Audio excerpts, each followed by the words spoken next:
happening us on Sports and Life, presented by Progressive Insurance on ESPN Radio, the ESPN app, Sirius XM Channel 80, as well as ESPNU and ESPN News. Chris, I'll throw that at you. The Eagles are the champs from last year. Many people believe they can be the champs again this year, but we know how much of a fickle Mr. and Mistress the NFL can be. If I ask Chris Canty on his table of numbers, which teams realistically have a chance to win a Super Bowl this year, how many teams and who are those teams on your table?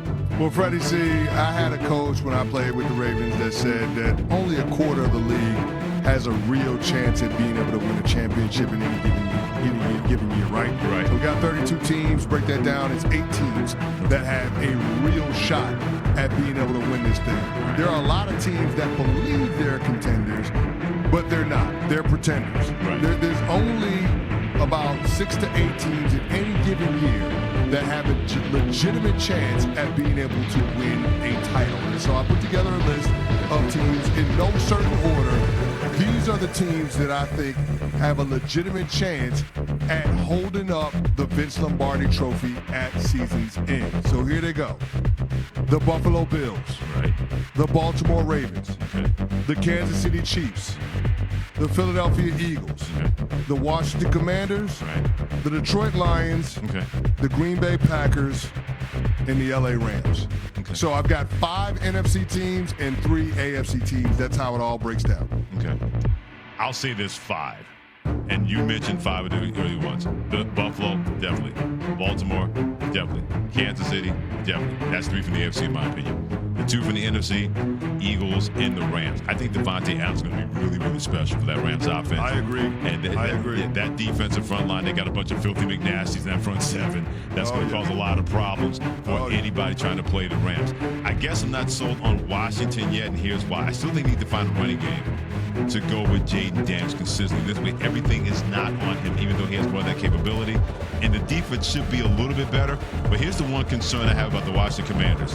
For the first time, probably since Joe Gibbs coached this team, we go into the season where they are going to get everybody's best shot because they circled that team on their schedule. Not saying that they can't handle it, but I've always been a big believer. I've always been a part of that tree. It's one thing to be the hunted, but when you're the hunter and nobody sees you, you can sneak up on people. When you're the hunter, you get everybody's best game and everybody's best shot. How do you handle that? I see how the Eagles handle that. I see how the Chiefs have handled that. Ravens and the Bills, and to a point the Rams, because they won the Super Bowl with Matthew Stafford. But for the first time since, in my opinion, since Joe Gibbs was the head coach, we go into a season where we can put the Commanders as part of the hunted and not the hunter, or even not even being in the forest. I can't wait to see exactly how they handle that. That's why I put them outside of my top 5, even though you have them in your top 8. Well, Freddie, see, in the last segment when I did my power rankings and talked about the Gen Next quarterbacks, you acknowledge Jayden Daniels' traits, his intangibles, not just what he does on the football field, but his leadership. How can you praise the best player's leadership and then fade the Washington Commanders because you don't know how you think they're going to handle success? Because you're not. How does that work? You're not going to do a loaded question on me because you play in the NFL. You know how these things work. I know what you're trying to do there, Chris Canty. I know what you're trying to do. You just praise the man's leadership and then you say, but I don't know how they're going to handle success. See, this is what happens when you have that UVA education like he does. And I'm just a poor little Mansfield graduate from 1987 from the northern tier of Pennsylvania. My education wasn't as good as his. But I know a loaded question when I have one. You know that you can have a great quarterback, but if the defense is not playing well, how much can he be able to overcome that? Or if the running game is not there, how much more pressure can he put on himself and deal with that kind of pressure, especially when he's the hunted this year, more so than the hunter last year. And I'm a Jayden Daniels fan, believe me. As a Dallas Cowboys fan, it makes me sick to know for the next 12 to 15 years, he's going to torture my team and kill them each and every year, probably 2 times a year, or at least 1 out of the 2. I know what that expectation is going to be, but I also know that pressure is different when everybody has their eyeballs on you and everybody has you in their crosshairs. As talent of a leader and a quarterback, I think is going to be an elite quarterback, it's all said and done. other people, can they raise their level to an elite level, being part of the hunted and not the hunter? To me, that's the biggest question. Not more so with Jayden Daniels, CC, but with everybody else trying to deal with that being hunted label that's going to be attached to Washington Commanders and not just on the quarterback. Yeah, and we felt like we got a little bit of that last year with the Detroit Lions. Now, injuries is what was their undoing, but you're taking the Detroit Lions off of the title contenders list as well. Tell me why.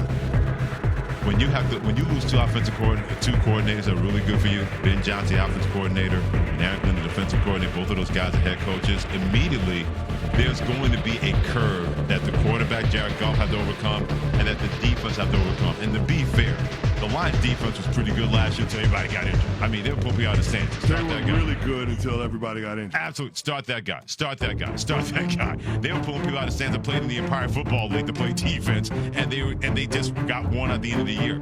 So now you're going to a year where both of those guys are no longer part. The new voices are going to take a while for guys to really have that implemented to them, and vice versa. And also you're playing what I believe could be the best division of football in the NFC North, where you got 3 teams made the playoffs last year, and a Bears team that I know is going to be better. It would not surprise me, CC, if all 4 teams in that division play above 500 football. Maybe the team in last place may wind up winning 9 games in a 17-game schedule. How are you going to deal with that when the Vikings team, even with a new quarterback, Kevin O'Connell can coach? Green Bay, I'm not expecting Jordan Love to look like that last year, especially now he's a married man. You know he's going to be feeling good going into this season. And you got a Lions team that has to overcome 2 defensive coordinators, losing 2 coordinators on defense and offense, trying to make that work, even though Jared Goff is still a really good quarterback in this league. Okay, all right. So you answered my question. You took the Packers off there too. We don't have time to get into that, but I'm with you, Freddie C. I think there are 3 legitimate title contenders in the AFC. Yep. I'm a little more generous than you. Yes, I think the NFC has 5. Okay. The Eagles, Commanders, Lions, Packers, Rams. You agree on 2 of the 5, that being the Eagles and the Rams. Yeah, by the way, we're 60 days away from the NFL. You can start the countdown right now, and nobody will be mad at you. And what does an FOS friend of this show think about Chris Canty saying that 8 teams legitimately have a chance to not only get to the Super Bowl, but win a Super Bowl? He stops by to join us next on the Sports Life with Chris Canty and Freddie Coleman on ESPN Radio, the ESPN app, SiriusXM Channel 80, and ESPN. Nghĩ tầm bậy. Và ngay bây giờ mình sẽ tiếp tục.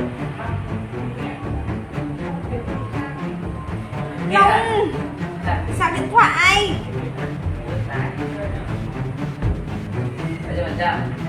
10.